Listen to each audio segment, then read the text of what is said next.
Hello and welcome to Most Recent Save, a podcast where we load up my latest deep dive into the worlds of science, games, and pop culture. Each month I'll bring you a fresh save file packed with insights, research, and stories that bridge these spaces. Think of it as an audio companion to the Zeitgeist newsletter. So grab your controller, keyboard, or just your curiosity, and let's hit continue on this journey together. I am your host, Dr. Rachel Cowart.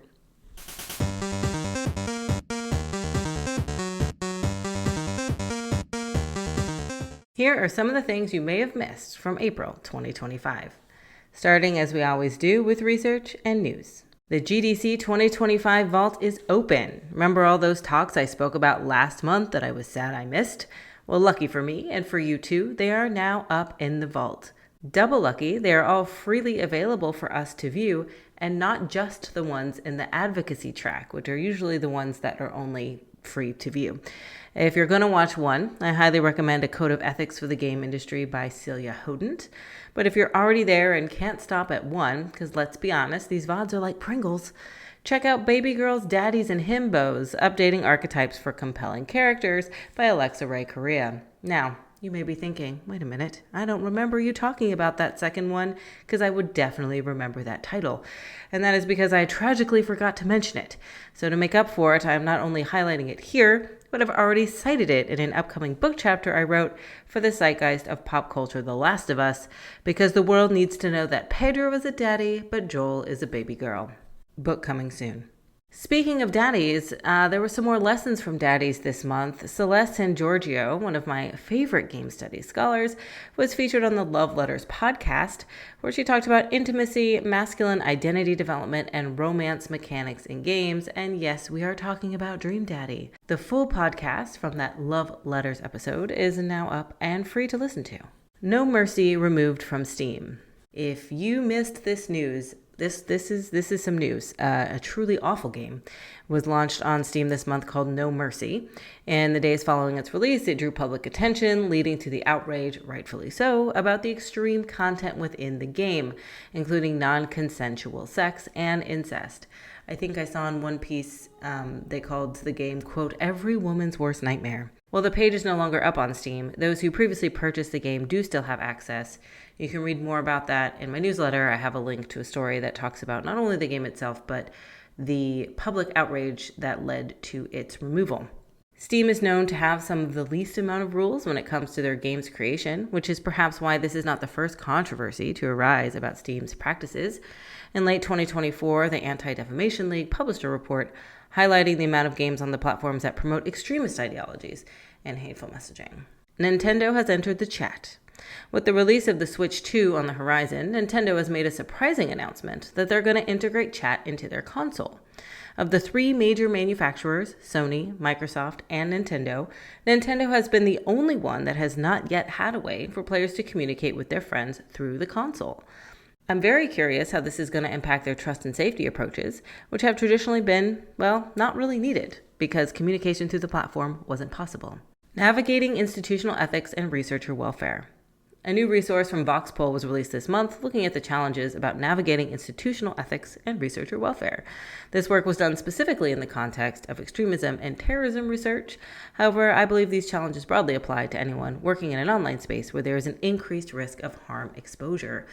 Voxpol has put out several good resources in the last couple years that are freely available. If you're a researcher in this space or if you mentor researchers in this space, I highly recommend looking at them. They certainly extend beyond context of just the most extreme in relation to terrorism and extremism. There's a new publication this month from Play Story Press called For the Love of Games. It is a series that they put out regularly that deep dives into the games that inspired games researchers of today. This month features not only a throwback to one of my favorite games ever, I See You Maniac Mansion, but also features some of my favorite game scholars, including Kat Schreier and Stephen Mallory. As always, everything from Play Story Press is open access. We love that for us, and it's just a fun read. Several pieces of new research to talk about this month. The first, games change brains for the better? What? A new neuroimaging study was published this month, suggesting that video game players who play a lot of action games exhibit, quote, enhanced functional and structural connectivity in the dorsal visual stream of the brain. Action video games have long been suggested to enhance sensory-motor skills like hand-eye coordination, but this new study takes it one step further by suggesting we can see this growth in ability on the structural level. New research, harmful effects of digital tech, the science needs fixing. A new piece out of Science, which is the name of a very prestigious journal, just called Science, came this month from Amy Orban from Cambridge and Nathan Matthias from Cornell, moving to hold tech companies accountable for any potential harms that may be coming from the use of their product. In their paper, they argue that big tech outsources research on their safety of their products to independent scientists while also obstructing access to essential data and information. As discussed by Orban, quote, we must urgently fix this science and policy ecosystem so we can better understand and manage the potential risks posed by our evolving digital society. The piece goes on. They talk about the negative feedback cycle. They talk about how it's really difficult to measure digital harms when technology is moving so quickly and we are at a disadvantage with the lack of access to information. As Orban says again in the piece, the scientific methods and resources we have for evidence creation at the moment simply cannot deal with the pace of technology development. Scientists and policymakers must acknowledge the failures of this system and help craft a better one. Highly recommend checking this out. I understand not everyone has access to the journal Science, but in my newsletter this month, I link a link to an op-ed that overviews the piece that was published by Cambridge. New research looked at sexual harassment rates in Valorant. Sexual harassment in gaming spaces is well documented and has been linked to a range of short and long-term negative consequences for the targets of this behavior. However, there's still a lot to learn about why it might be more prevalent in some contexts over others. This month, a new study was released looking at the rates of sexual harassment in Valorant. They found that sexual harassment occurred in 14% of the matches, which was much less frequent than general harassment, as noted in this study, as well as others that came before it. This is also a lower prevalence than I would have expected, as sexual harassment has been identified as a nearly universal experience by female game players across cultures. This report was also a report of 2 studies, in the second of which the 4 subjects selected were all in the ascendant 1, 2, 3 ranking range at the start of the study, corresponding to the top 7% of Valorant's player base, which is really notable because often when we do these kinds, I've done this kind of work, often when anyone does this kind of work, it's really important that the players are matched on skill with the people that they're playing against, so that does not become a source potentially of where the toxicity is coming from. The results of the second study confirm previous work in this area. They found that incidences of significant harassment come from a loud minority of players, as a single player was responsible for more than half of all of the cases, 26 out of 50. Another key takeaway was that the experience of sexual harassment in games varied significantly. One of the 120 games undertaken in this study was particularly extreme. I wanted to highlight this study in the newsletter this month for a few reasons. One, to reiterate the importance of context when discussing social harms in games. While we know there is a high saturation of harassment generally, all spaces are not created equal. And as we saw with this study, Valorant does seem to be below average. Secondly, it's a really well-designed study. The researchers made sure that subjects self-identified as female, that they used avatars and gamer tags that allowed them to be perceived as female, and they also had extensive experience in their chosen game. Typically, harassment towards female players is centered on their assumed inability to play competently. However, this work ensured this was not the case. These were exceptional players. And I think it's really important to highlight these good scientific practices. But perhaps for me, the most interesting part was the fact that it continued to reiterate the loud minority hypothesis, the aspect that toxicity in games generally is really being propagated by a small amount of offenders. And this is something to consider when discussing both the harms in games, but also the solutions. For example, focusing our trust and safety efforts on systematic repeat offenders could have a significant impact on the overall experience in terms of exposure rates and culture building, and would allow us to hone in some of our efforts, because trust and safety sometimes can get real broad and real diffuse real quick. Lastly, for real this time, Valorant to me is a particularly interesting case study because of the announcement of the significant policy changes in the game from last year. I'd be really curious if this rate that we're seeing here, this 15%, actually represents a decline following any policy and product changes that they've made over the last 12 months after the public announcement that they were going to be making sweeping changes to their product and policy in relation to harassing behavior in their space. Last piece of new research from this month, reinforcement learning for toxicity detection. This month we received a new piece from Caltech as part of their collaboration with Activision. This research collaboration is truly the gift that keeps on giving, and if you haven't seen their earlier work, I link it in this month's newsletter so you can catch up on all they've been doing together. In this latest piece, the researchers at Caltech consider the problem of efficient sampling for toxicity detection and propose using an algorithm that makes decisions based on a smaller set of behaviors. I told you trust and safety can be broad and diffuse. They test the theory in Call of Duty Modern Warfare 3, and they found that their new algorithm consistently outperformed their baseline, which relied solely on players' previous behavior.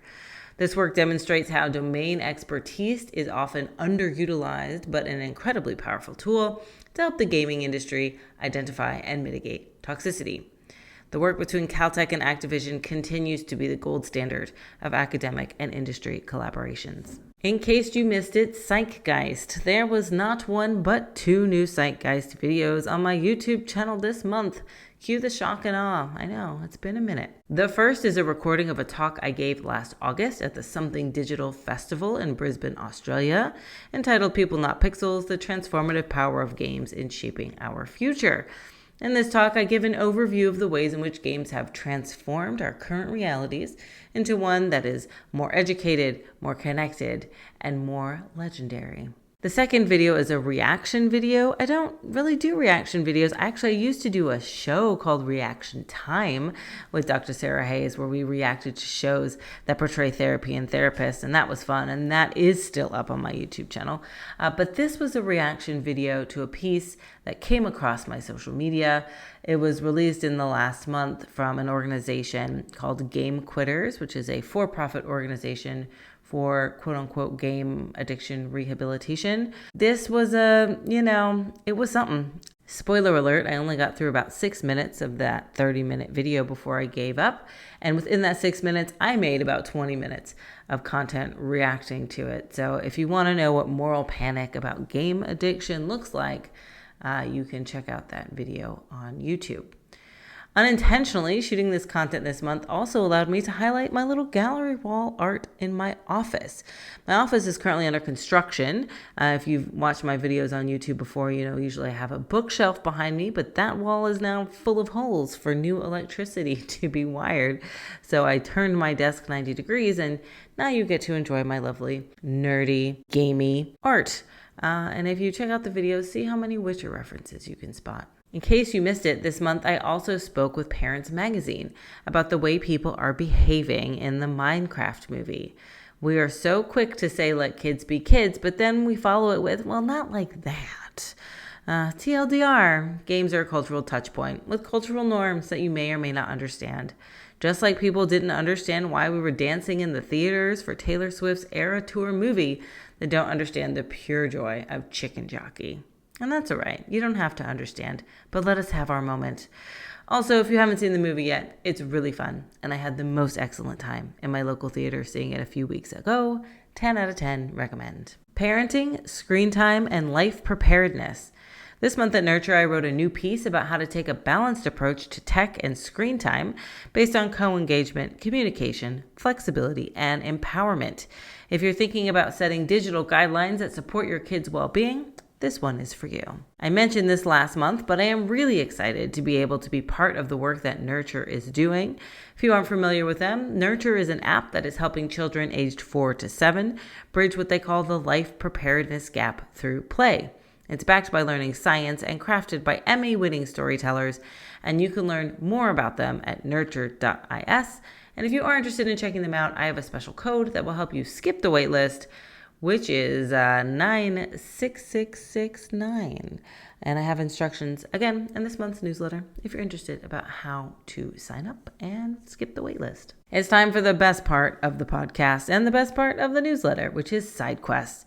What I've been reading, watching, and playing this month. What I'm reading: Be Kind and Rewind from The Guardian, and the new Kermit font, a new announcement from Microsoft. There was a piece from The Guardian that caught my eye this month called Be Kind, Rewind, and it's exploring the power that one act of everyday kindness can have on the world. We can all probably remember a time when a stranger went out of their way to do something kind. Perhaps it's even become a core memory that continues to resonate with us over the years. For me, I still remember the one time I was waiting tables at Chewy's in Austin. If there's any Austinites listening, Chewy's is an institution. If you know, you know. There were two older gentlemen at my table. They had a drink and an appetizer. Their bill couldn't have been more than $30, but they left me $100 cash and a packet of sugar because I was just so sweet. It's been nearly 20 years since that happened, and I still remember it. The article is a nice reminder to be a little extra kind as we move through the world, because you never know the impact you will have on others. The new Kermit font. This was a fun little surprise that I came across this month. My good friend Stephen Reed shared this article about a new typeface called Kermit, designed to empower children by making reading easier, improving comprehension, and helping with dyslexia. First of all, how did this not already exist? And second of all, the name just makes me smile. What I'm watching: White Lotus on HBO, and you're going to get a bonus TED Talk this month. It's taken me a long time to get through any kind of show because I keep falling asleep putting my kids to bed at night, but alas, I have finally started the latest season of White Lotus. I'm about halfway through, and I've spent most of the time in awe of what a fantastic actor Jason Isaacs is and how much I have missed Parker Posey. Bonus suggestion: this powerful TED Talk by Carol Cadwalader highlights the ways in which technology is actively threatening democracy and reminds us that we are not powerless. Together we can push back to ensure technology serves the people. While we can't win every battle, we don't win any of the battles we are not actively fighting. Last but not least, what I'm playing. Well, friends, this month I rolled credits on Split Fiction from Hazelight Studios, and it's magic. It's magic. When I got to the last level, I was playing with my 10-year-old, and we must have walked in the last level like 15 seconds, and I was like, stop. And I looked at my side of the screen, and I looked at her side of the screen, and then I looked at my side of the screen, and I made that face from that Chris Pratt The Office meme. If you know, you know. I don't want to spoil it, but the level design in the last level, it's like... it's magic, okay? Look, it's Game of the Year, and it's great, and it's brilliant, and play it now. Well, that is it for me this month. You'll find a link to the newsletter below, where you will find links to all of the things I discussed today. And while you're there, be sure to add yourself to the mailing list so my newsletter can come straight into your inbox every month, mostly. Until next time, be excellent to each other, and always cite your sources.